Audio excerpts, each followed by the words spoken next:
Hey, what's up? This is Ricardo at Parts People, and in this video, we'll outline the steps for completing a part replacement on your Dell PC. Visit our website and use this coupon for a 5% off discount.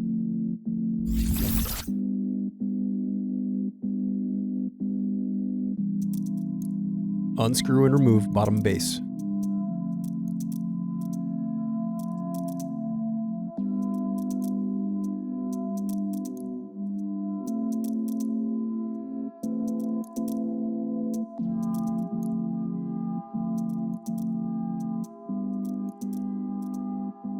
Thanks for watching. Don't forget to like and subscribe if you enjoyed this video.